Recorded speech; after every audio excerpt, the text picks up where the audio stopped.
McGowan. I am co-president of the Black Student Union. I'm a senior at Stanford, majoring in comparative studies and race and ethnicity, and I'm from Southern California. So that's just a little bit about me. And right now, I'm going to have the panelists go down the line and introduce themselves by saying their name, where they're from. They kind of know the whole spiel. It's kind of something we do in the Black community where everyone tells a little bit about themselves. Okay, so my name is Paula McLeod. I'm from Houston, Texas, and yeah. You're a freshman. I'm a freshman. Where do you live, Paula? I live in Ujima. What is Ujima? So Ujima is the African American themed dorm on campus, and it's kind of like a little nucleus to the Black community here at Stanford. Hello, I'm Dan. I'm a sophomore majoring in African American Studies as well as product design engineering. I used to be him. I'm from Washington, D.C. I lived in Ujima last year. Oh, I live in Brander now. It's just a dorm. What does Brander have a theme, though? Oh yeah, it does. It's the public service themed dorm. Okay, Tisa. Okay, we'll take questions in a second. Okay, my name is Tise. I'm also a sophomore. I'm also from the DC area. I also live in Brander Hall, and I'm majoring in international relations and minoring in African American Studies. Hi everybody, my name is John Lancaster. Yeah. Hi everybody, my name is John Lancaster Finley. I'm a senior majoring in political science and minoring in urban studies. I'm from America's finest city, San Diego, California. It's okay, y'all can disagree. Most of us do. My name is Andrew. I am a junior majoring in mechanical engineering. I'm from the greatest city in the world, Houston, Texas. Hey! Again, y'all are allowed to disagree. Yeah, no. What else? I am, that's it. My name is Wesley. I'm from Cleveland, Ohio. I'm a senior biomechanical engineering major. Where do you live this year?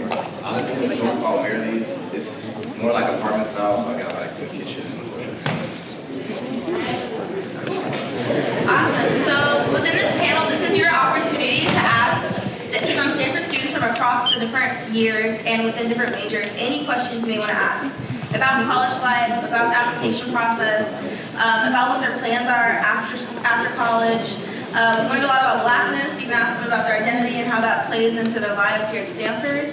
So I'm going to start off by asking one question as y'all can start thinking about what you want to ask the panelists.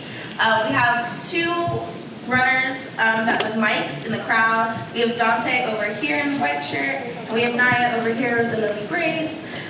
So you can raise your hand and they'll come around with the mic and you'll be able to ask your question to either the whole panel or one individual if something that they said sparked your interest. All right, so first question for the panel. Why Stanford? Why did you choose to come to Stanford out of other schools that you applied to? How did you really just make your decision? Anyone can start. Wesley, you can start. Okay, I guess I'll start. Okay. So when I applied here, I kind of just applied on a whim. Applied through Questbridge. Have you guys heard of Questbridge? Go home and look up Questbridge if you haven't heard of Questbridge. So Questbridge is a kind of like a, you can call it like a scholarship program. Essentially you apply to their application and then they decide if you're a finalist or something. And if you're a finalist, then they send your application to certain schools that you rank. And so if you get matched with one of those schools, then you get a full ride to college the entire 4 years. So you should definitely apply to Questbridge. But yeah, so I did that, and so I ranked some schools that I wanted to go to. And I kind of just ranked Stanford just because I was like, okay, it's a good school, so I'm just gonna rank it. And ranked it, ended up getting in, and so at the time it was between Rice University in Houston, Texas, and Stanford. And I visited Rice, and then I also visited Stanford. And I think my visit to Stanford is what kind of made it all for me. Like the Black community here is so strong. There was not an existent Black community at Rice University. I think I just fell in love with people here, fell in love with the weather, fell in love with everything that Stanford has to offer. Anyone else? Well, let's have a couple more people answer this question, and then we'll take questions. Dan, do you want to answer? Okay. I picked Stanford similarly after I came to campus and saw how beautiful it was. I liked there was a lot of space and the buildings were really pretty. I also liked the quarter system here at Stanford where you can take so many classes. Most schools have semesters, so you switch out your classes just once, but we get to switch out twice. So you have to take more classes and explore more of your interests. And when I came to Stanford, I had a lot of interests that I wanted to explore. So. One other person want to answer? That maybe thinks that their reason is a little different than others? No, it's pretty. We all got the same. Awesome. I saw a hand in the crowd. Right here in the heat hat. I'm taking you to the mic. And before you ask your question, would you mind introducing yourself, your name, where you're from, your year? Okay. This is on. Okay, so my name is Philip. I graduated my school too. Say what you want. I'm a junior. You said something about Brent's dorm being like a PSA thing. The Brenner dorm where I live now, the public service thing. Yeah. Does that mean that it's like Tumblr, where it's like a lot of statements and information on a lot of topics? Oh, so can you explain the difference between public service and public service announcement? I think that's Yes, there's I'm a sorry. confusion. So Brenner's the public service theme dorm, not the public service announcement dorm. So they don't give us any information on stuff. We just have to go out in the community every so often to do community service because we live there. Other questions, other hands? Over here, Naya, would you go?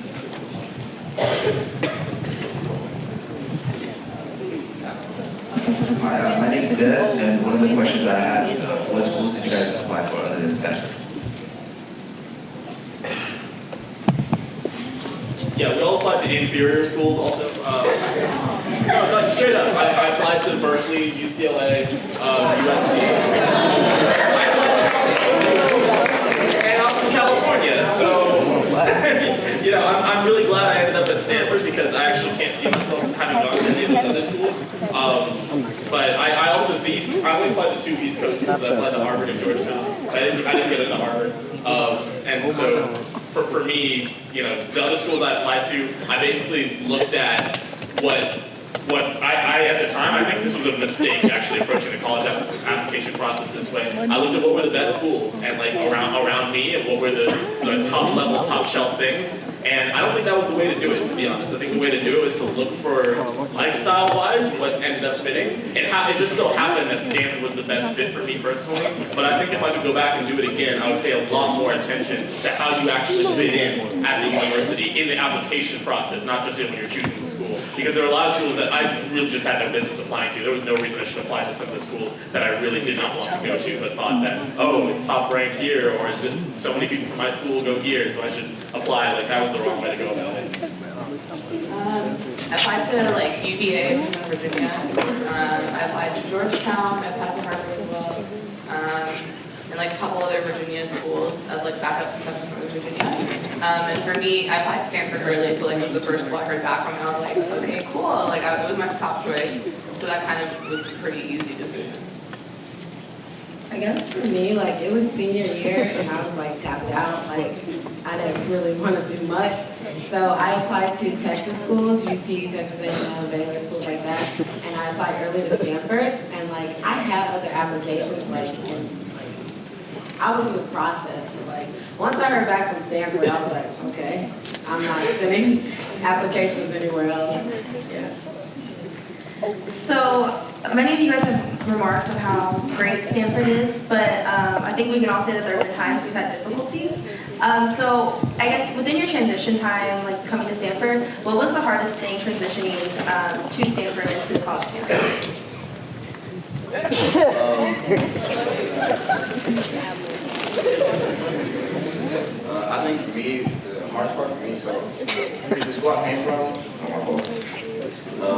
Cleveland, Ohio, so I came from an inner city school where I went to school all black people. Like, that's what I saw every day. That's what I'm used to seeing. And I came out here to California, and first you got to live a little bit of a different lifestyle out here than we do back home. And it's just an adjustment to, I was just really used to seeing people that look like me every day. And even though like the campus tries to be as diverse as possible, in the real world and in life, it's not always like that. So for me, that was a big adjustment. Just trying to adapt, being long distance from home, not really knowing anybody, and trying to, figure out who you are at the same time. I think one of the biggest adjustments, I'll say two things. Two of the biggest adjustments was one, kind of figuring out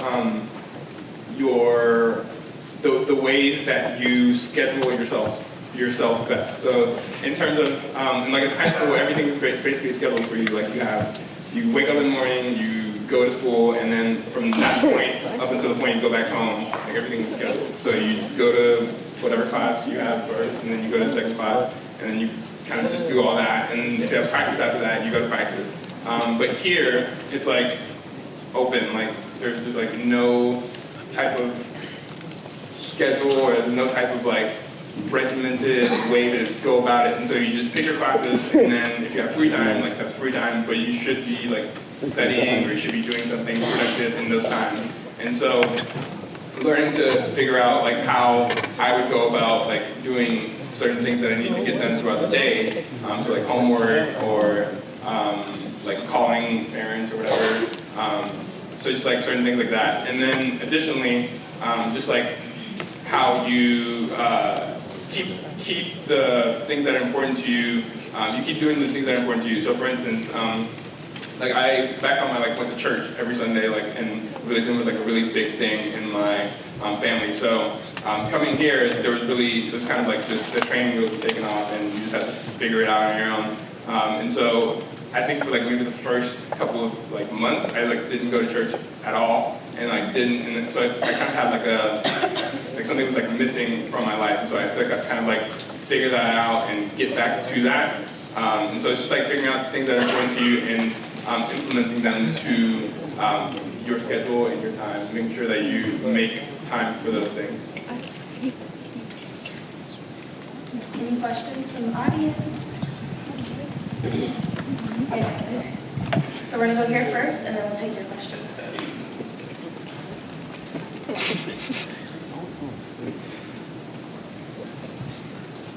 Hi, my name is Mayu, and I'm a junior. My question is, do you feel like there was some sort of a challenge as in like your race? Do you feel like you were competing against different races trying to enter into Stanford? Yeah, I'll go ahead and take that. I don't think it was so much competing against other races, but there's very much a stigma against African Americans who get into elite universities. I remember, so I was the only person who got into Stanford from my high school. And there were about 20 people who applied, all the rest of them who were white, by the way. And they all applied and got denied. And they're like, oh, well, if you're going to action, that's why you get in. And I was like, okay. And so that, I actually lost a lot of friends after getting into Stanford who, straight up wouldn't talk to me afterwards. Because they had been, everybody goes on the little college tours and comes back with Stanford sweatshirts that they were wearing all over high school, for months and months, all of senior year, and then none of them got in. And so they're understandably bitter, understandably mad. But for me, it was the amount that it became about race was really frustrating, because I think at that time, you're still really developing racial identity, even though I think I was conscious of my own racial identity from a very young age. At that point, it becomes very, very salient and very real, because it's like, okay, now people are perceiving that you're taking opportunities away from them, as if that spot belonged to them, and your black behind is sitting here occupying it, right? That's what they perceive. And that's a frustrating and isolating feeling to experience when people actually think that you are taking something from them, because this institution wasn't built for you to be in, right? It was built for them. And they perceived that, and they told me that. And I think that contributed to a bit of a sense of, what I like to call imposter syndrome coming to Stanford. You know, sometimes when people tell you that so frequently, you start to believe it, right? That you only got in here because of some fluke or because of some quota that they wanted you to be here. And for me, when I struggled academically, especially because this institution is way above the academic standards of my high school, it was just more difficult being here. And I wasn't prepared for it. And so I started to feel like, wow, well, hell, maybe I don't belong here. And maybe they were right. Maybe I just got in because I'm black, and maybe Stanford's just putting me on their posters, on their brochure, right? But at some point, you have to overcome that. That's what, you know, Maui was talking about. And at some point, you start to realize that your relationship with your own identity is what helps give you strength in kind of going through these things and overcoming the things that come up every single day. At least that's how I felt about it. And so it wasn't so much competing with other races, but competing with yourself, right? Competing with the self-doubt that builds up as a result of years and years of people telling you you're not good enough because of your skin color, or you have to be twice as good because of your skin color. And so that was really salient for me and continues to be to this day.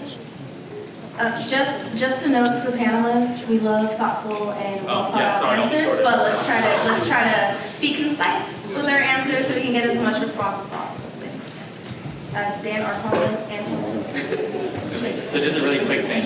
So me and Tise went to the same high school, and when we were applying, people tried to like hit us against each other. So people tried to say like, oh yeah, only one of y'all is gonna get in. And they were like, who's smarter? And it was probably because we were both black. And then once we got in, people were really mad because we both got in. So like as we were applying, I kind of felt like that just because that's what everyone was telling me that like there's one black spot, like there's one minority spot, but there's not. Yeah, it just feels like that sometimes. I mean, I guess it was just so hard for me because, like, it hurts, like, to have people say, like, the only reason why you got into Stanford is because you're black or, you know, because of this. And, I mean, like, I know that, like, I worked my behind off to be at this institution, but, like, the moment so many people are saying that and, like, so many people are looking really unfamiliar, like, so fake. Because, like, people are saying, oh, you deserve it, but then you're hearing, like, from other people, they're saying, oh, Paula only got it because she's black. Oh, her SAT scores were trash, she only got it, you know, right? And so, I mean, I was really, like, hurt by that, and, like, that took a toll on, like, my self-worth. But, like, at some point, I just have to realize, well, I'm here and they're not. So, that's what has gotten me to do that. And like, is someone else? Yeah, right. That kind of touched on part of the question that I wanted to add, so which was like, you know, you guys are all individuals in your own ethnic identity. And I guess that was you trying to get in, and once you began attending Stanford, did it continue as a like, you know, to be in an environment where you weren't, you know, like where you're from, you saw all black people's faces, and it's like, were you kind of felt isolated, or were you finding that you could find your culture within the school in sort of kind of ways? Yeah, so I was actually going to say that that didn't stop when I got here either. I often tell people, like, I feel like I go to an HBCU at Stanford. Like, I'm always around black people. Like, in high school, I had a very diverse group of friends from all different backgrounds. But here, like, I stay on West Campus where the Black House is, the Black Community Service Center, Ujima. And I just feel like, I don't know if it's a result of, like, other people isolating me, or just, like, me feeling like, when I'm outside of West Campus or outside of Ujima, I just feel like people are looking at me a certain way, like, you know. And, like, even when you tell them where you live, like, I live in Ujima, oh, like, that makes sense, you know, because you're black. So, I don't know, like, I don't know if it stopped, but I just feel like I'm at a point in my life, thanks to Stanford, where I just don't care. And, like, I'm just, like, unapologetically black, and if you don't like it, you can either get behind it or... Anyone else have any questions? Yeah, I'll chime in. So I was actually just thinking about this like a couple of days ago, kind of how there's kind of like this divide here. And I think it's because like the older you get, I think when you're young, you don't really have a very strong racial identity. You don't like really think about this stuff all the time. But the more you have experiences and the more you see things and the more you see people like you being mistreated and things like that, the stronger your racial identity becomes. And I think that is a big reason why, like here, people just want to feel comfortable with the people that they hang out with. You want to be able to thrive in the communities that you're in. You want to be able to say things that you want to say. You want to be able to act the way you want to act, and not have to be, not have to apologize for it. And so, I would say that there is certainly like a difference of, like if you're in different spaces, you have to kind of cater to those spaces if they're not spaces that you're maybe comfortable with all the time. But I think you are in total control and you have total autonomy of what spaces you are in. Maybe not total in class. There's just some things you can't get away from. But you most of the time in college, you have the choice and the freedom to choose what communities you're a part of. Back here. And then y'all take me, Michael, over here. Where's your hand again?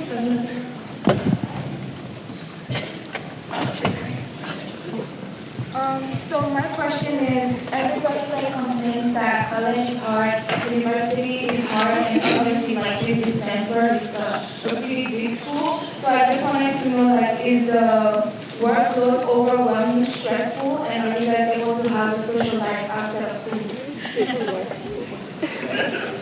what's my answer? So the first thing I would say was, like, do believe the hype. It is difficult. School is challenging, but you got to remember why you're here. Like, I guess that's your first responsibility is school.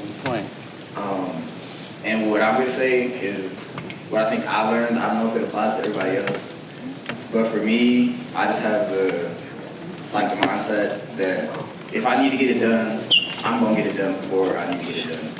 And knowing myself, I don't turn in work that's not quality. So I'm gonna get some quality work done by the time it's due. That being said, I've had some questionable choices to make sure that my social life is, I guess, where I want it to be at this point in my life. So I've been not studying, going out when I should be studying. But these are things you learn as you go to college and as you travel through these different experiences. You learn what you can do, what you can't do. But I think mistakes are part of the road, and making a mistake and having fun doing it teaches you something that hopefully later in life it'll make it worth it.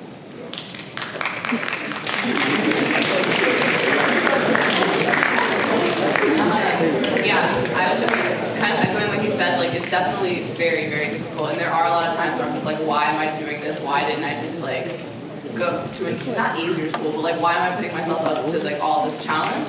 But I think it's all about finding that balance. I've never gone through a whole week without having any fun, right? It's not like I go through a whole week without seeing any of my friends, or even a whole day. Typically, at least some point of my day, I get to relax and have lunch with a friend, or have even if it's studying with one of your friends. There's always a time for that, and it's also part of taking care of yourself. You can't be going to school and literally doing homework 24 hours a day, 7 days a week for a whole quarter. It's not how life works. And so I think the biggest part is kind of finding when those times are to take care of yourself, enjoy yourself, and then also knowing when it's time to put the work in as well. All right, question right here, and then we'll go back over to you. Okay, so throughout your whole high school career, did you one, did you know that you wanted to come here, and two, what did you do to motivate yourself, and what exactly did you do, have your classes and stuff like that?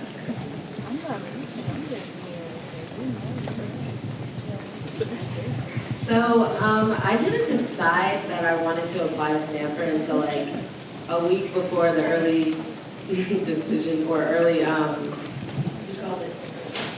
action deadline. I was thinking I was gonna apply to Yale or something because it just sounded right. And then I was I don't want to go to Yale. I kind of want to go to Connecticut.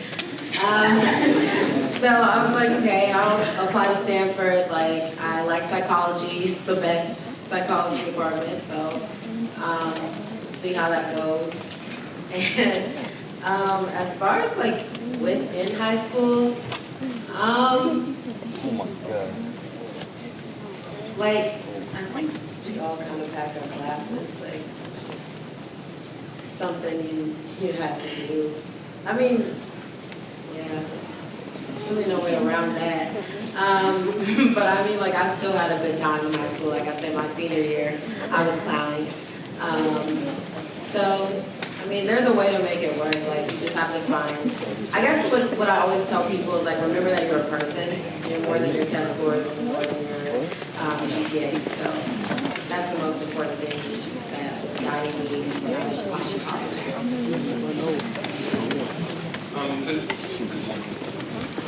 To speak to the motivation piece, I think it's different for everyone.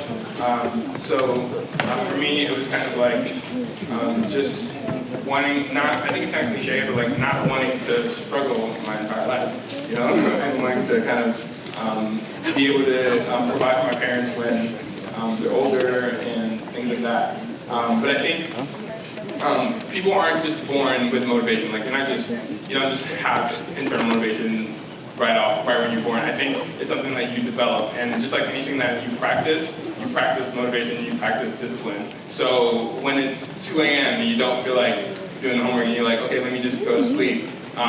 Like the decision to keep going and keep doing the homework is just practicing. It's just like practice for another time where you'll have an opportunity to make that choice again. And so as soon as you keep making those choices, like that discipline and that motivation just continues to grow. So it's just like one choice at a time, and all of a sudden you find yourself in a place where you're very highly motivated. Dan, did you have something to say? Or okay. Can I see the hand again? Where does someone have a mic right now? You have a mic right now. Dante, can we get a mic over here? Awesome. Go ahead. Okay. Hello, my name is Ronnie Jones. I'm going to a school through athletic scholarships, and I wanted to know what's the common to see Black athletes that are active in the BSU or any other Black activities. I can speak to that. Yeah. So actually, was it just last year or 2 years ago? One of the co-presidents of the BSU actually was on the basketball team, Wade Morgan. And so while it's not super common to have someone, I guess, that's an athlete on leadership, because it does take up so much time. I'm so much I'm in awe of student athletes, actually, the amount of time they spend practicing and then also managing their grades. But it is also possible to be part of the community and be part of organizations. It just definitely does take up quite a bit of your time. And then I think, Paula, are you on rugby? Or is someone on the panel on sport? Wes was, right? Do you want to speak to that? No? Okay. I was on the Taekwondo team for a minute last year. For the whole year. I was on the Taekwondo team last year, and Taekwondo isn't a sport that has a lot of money, so they don't have a lot of structure in terms of like committed time you have to put in. But we did have 2-a-days all year, basically. And it was hard, and part of the time not on the team this year is because I wanted to put more time into the community. But I think that it is doable. You just have to be really committed to making it happen. I would also say on top of that, that within the community, there's a lot of pride for the athletes, the Black athletes. Like Mariah Stackhouse, who's like a superstar in golf. She's actually staffing in Ujimedhoffs this year. So there's a lot of pride for the athletes, and although you may not be able to have the time to be part of an organization, still be members of the community. The other mic, right here, and then Nadia, can you bring your mic down here? I was wondering, how is it adjusting from like smaller classrooms where it's more one-on-one than like coming to Stanford and being in large classrooms? Like, was it harder, or how was the transition? Well, I'll speak first. For me, it was the opposite adjustment. My high school, my classes were much bigger. My classes were usually 45 people, just about every single one of them, in high school. And then coming to Stanford, I'm a political science major, so I'm in smaller seminars that are usually 12 people or so. Like the biggest lecture classes that I take are usually no more than like 30 people in them. The folks who take engineering and math, more the STEM classes, they're in bigger lecture classes, so they can probably speak to that better. But for me, it was actually wow, I can't believe how much individualized attention I can get here, because that wasn't something that existed at my high school. It was just you had a teacher and you were supposed to keep up with the homework. There wasn't even really opportunities to go and talk to the teacher at any other time, plus class time, because you were doing something else, right? So I was just always in large public, I went to a huge public school. So that was how my education happened. And it's so much better to have the individualized attention, and this is something that I wish I could have had in high school, middle school, etc. growing up, because I think I would have done better academically had that been the case. Do one of the STEM majors want to speak to the class sizes and how that is? Yeah, so some of the STEM classes are really, really big. So like CS 106A, physics classes, are some of the ones that I've taken. And they're like 500 people in a class. So like there's no personalized attention whatsoever. Outside of sections are really good. And TAs sometimes can be really good about, teaching assistants, I'm sorry, can be really good about. Also, what is section? Oh, I'm sorry. Section is, so like you've got lecture, right, and then you have section, which is like class, where you like can talk one-on-one and you really break down the material. So in sections, you sometimes get that individualized attention, but you don't get any interaction from the professor unless you seek it out. So the way that I've dealt with that is going office hours, and that's something that not a lot of people do, but like it's really, really helpful. And your professors are usually there for you, but you really have to be on it and seek them out to get that attention. Can you also say what office hours are? Yes, so office hours are something that professors have usually once a week, and it's just in wherever their office is, and they're just like chilling there, and students can come talk to them about like career advice or like the homework or anything. Yeah, and I would say like it's definitely harder just because it's such a big class. It's definitely hard to like build a relationship with the professors, but you just kind of have to make like little choices, like I said again. So like getting to class early and sitting in the front, making sure that you're one of the people in the front like every class. Professors actually noticed that. I didn't think they noticed it, but they actually noticed it. I was talking to one of my professors last quarter. He was like, yeah, you're like always in the front. And so like making sure you're making that effort every time to like have them notice you. They'll notice it. I have a question. No, try again. Keep going. I have a question on like how do you pick your dorms and like what dorm life is? Like, I think this will definitely depend on like where you go to school. It's very different from school to school, but like here, it also kind of depends on what year you are. So like when you come as a freshman, it's kind of chosen for you. Like you can rank like where you want to live, but they do it very randomized. Like you don't even get to know who your roommate is until you get here the first day. It's like Stanford does it very differently. But then like sophomore, junior, senior year, there's like a thing called the draw. Basically like, it's kind of like a lottery sort of. Like you get like different, like one of the years you're allowed to like get a certain range of numbers, another you're allowed to get another certain range, and like depending on how good your number is, depends on like where you can live. It's kind of a complicated thing. So it's basically like a lottery, right? I guess. Like, it's randomized kind of. But then like if you're a senior and you have like your it's called a tier 1, where it's like, oh, for 1 year you can try to rank in the first 1,000 numbers, which means like you have the best numbers in the school, then typically you can live in a better place, or like whenever you use that. So it's like kind of weird.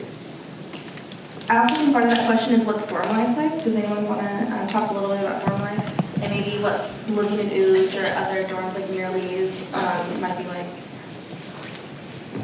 Alright, everyone's looking at me, so.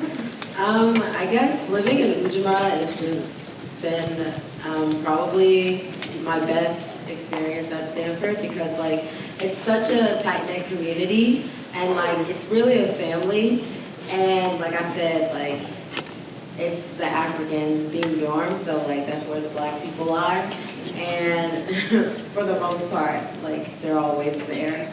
So there's always something jumping off in Uge, and like people think that it's just like super rowdy and like you can't get any work done, I mean, which is partially true, but it's fun. And it's like, it's hard to not have a social life when you're living in New York because everything is just like trying to get you involved. I would say when it comes to dorm life and like thinking about it, one of the biggest adjustments for me was I didn't drink at all before going to college. And like, yeah, nobody's supposed to underage and drink, right? A lot of people do. But so in coming to Stanford, where there's a pretty, you know, we're not a party school, but there's a party culture here. I didn't know how to interact with that. I had never drank before, and then all of a sudden people are like drinking in the residence, right? And people are going out to parties, and there are frat parties going on. I was 17 when I came to college also, and you know, that's a huge adjustment. And I think that part of that, and part of becoming comfortable with that eventually, was like being able to trust in the people around you, making close friends within the dorm who you could kind of navigate this party scene with. It's something that can be daunting at the very beginning, I think, because it was pretty crazy. You know, thinking back to freshman year, the way parties were, a lot of it is like, okay, it's just a bunch of drunk people in a house and it's not really regulated or controlled. And that's how it was. And I've gone to parties in high school before, but I never partook in the drinking, right? It was going on around me and I never participated. And now here I was participating and trying to adjust and trying to figure out how to, not survive, but also kind of survive. Kind of survive. You know, it was interesting. So that's a part of dorm life at every college. Stanford is pretty academic heavy. There are some schools that are just straight up party schools where they have classes, sure, but like they spend a lot of their time partying. And so that's out there. Question over here? My name is. No, go ahead, fine.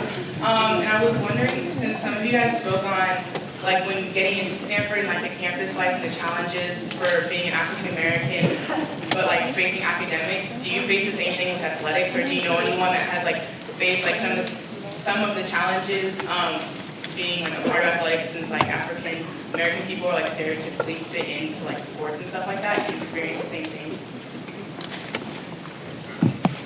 Well, one of the things I would say in response to the question was about whether we perceive athletics facing similar problems with stereotyping, adjusting to Stanford given their specific race. I would say when it comes to African American athletes, one of the issues I want to point to is that a lot of the time it can feel like your presence in the Black community in particular, or in any community at a university, is dependent on like your involvement and dependent on your politics also. And like there's an expectation of political involvement and involvement in activism or in speaking out or in showing up to certain events. And athletes, like we said, a lot of them don't have time to do that, or some of them choose not to. And I think that there's also a risk there associated with athletes, right? I think having talked to a lot of my friends who are on the football team, for example, a lot of them talk about the fact that like national issues are going on in the Black community, right? And how do they comment on those, given that they're trying to go to the NFL, given that they have a specific social media image that they have to protect all throughout college, that the NCAA is going to be scrutinizing them, NFL teams are going to be scrutinizing them, universities are going to be scrutinizing them all the time. They are kind of the poster children of the university in the athletic world that generates so much revenue for these institutions. Stanford generates an enormous amount of money off of Black people playing sports. And universities all over the country invest and generate so much actual capital off of Black people playing sports. And so these athletes are actually such important commodities to the university that the police like their commodities. And so being able to speak out or being able to show up to the community event is not always in their control. And that's something that I have a lot of empathy for and a lot of, I try to think about as much as I possibly can. I think another added issue that athletes face is, you know how you were talking about feeling like you only got in because you're Black? I would say even more so for athletes, right? You were literally recruited, and like the perception that being Black is better at athletics, which also is like false, but people tend to believe that still, right? So there's an added pressure of like you only got in because you're good at sports. Like you're not smart, you're just some muscle on a field, right? Which is not true. Some of the athletes, there was one athlete, Chasen, who graduated last year, who graduated 4 years with a bachelor's and a master's degree, while being like the top basketball player on the team. So like there's a lot of like Black excellence going around on campus and within athletics as well. And even on the opposite end of that, like if you just get in based on, I guess, merit, you might get the like, I think back home, whenever I would tell people, oh yeah, I'm going to Stanford, and they'd be like, oh, you gonna play ball there? I'm like, no, I'm not gonna play ball there. I'm just gonna go to school. It's like, oh, cool. And so this is that expectation that one of the reasons that you got in here is because you're going to play some sport or something, and so if you count to that, be ready for it. Yeah. Other mics around? Someone have a mic? Waiting for a question? Okay, awesome. Yeah, I just had a question on average, like how many hours of sleep do you get each night because of school? Depends on who you ask. Down the line. Yeah. I get 8 hours of sleep a night.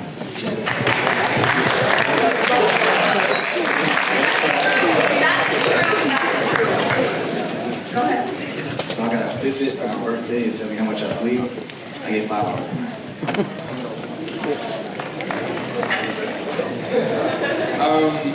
I think depending on the quarter, 6 to 8 hours a night.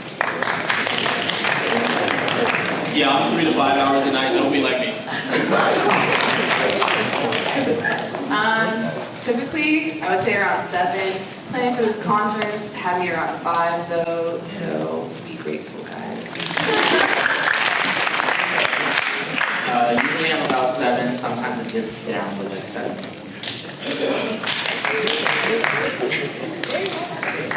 Okay, so I have a bedtime because I forced myself to have one, so I be getting around like 9 or 10.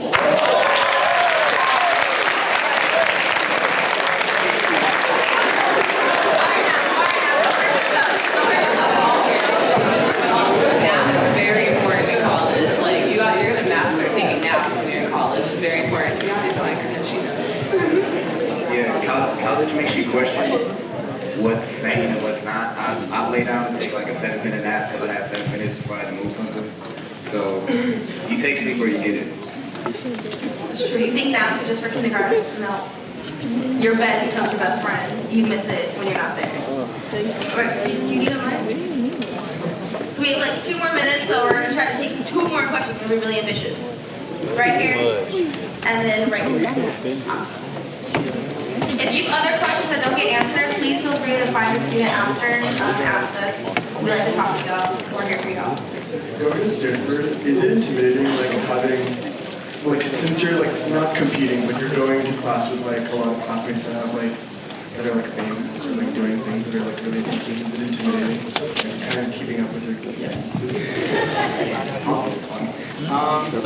So like people here own companies, are like Olympians. Bill Gates' daughter goes here. And she's like really good at CS also. So like there are like people here that are like crazy. Like there are people here that get in when they're like 15. So yeah, it's really intimidating. But I don't know. You got in too. Oh, how we can. Can you find Dan afterwards and ask him? Just so we can have a chance to answer the other question. We're running out of time. We'll talk. We can find someone to ask. Last question. My name is Impress Williams. I'm a senior at LI.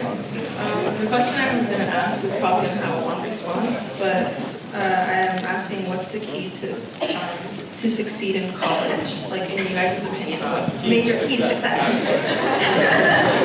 So this is a great last question, and we can actually have the panelists just go down the line and answer it. A very short answer.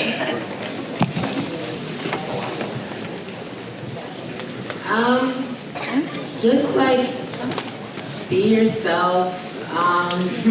You're gonna do well. Like y'all are all here because you care about your future, so you're gonna do well. You know that. Make friends, smile a lot, laugh, and get rest.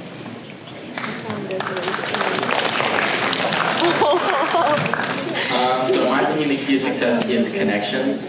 So like connecting with upperclassmen, connecting with staff and faculty. Because like there are a lot of people here that have either gotten through this before or have like helped other people get through it. So like there's so much wisdom that you can like tap into that like the community can get you through it. So it's make connections.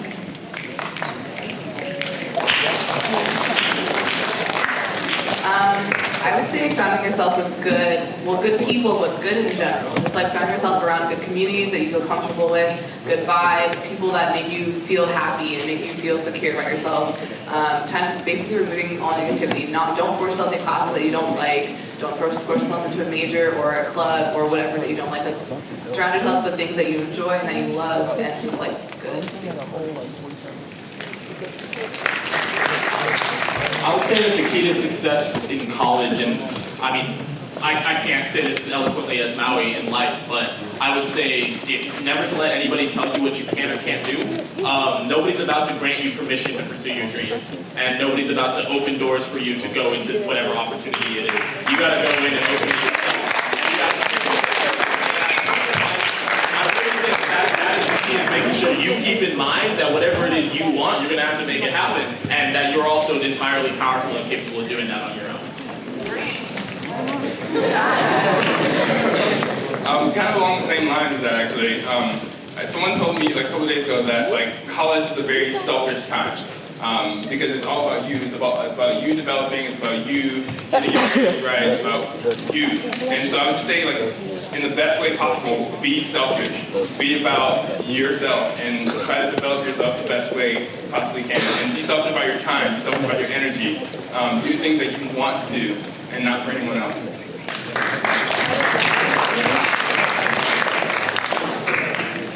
So they put me last. I guess I would just have to agree with the rest of the panelists. For me, one of the big things to finally like feeling like I was in stride in college was I realized that like I just got to walk with myself. Like it doesn't matter what parents want. It doesn't even matter kind of like what administration tells you. You gotta find your internal motivation and learn how to turn it on and off for yourself. I think that's one thing that college will teach you.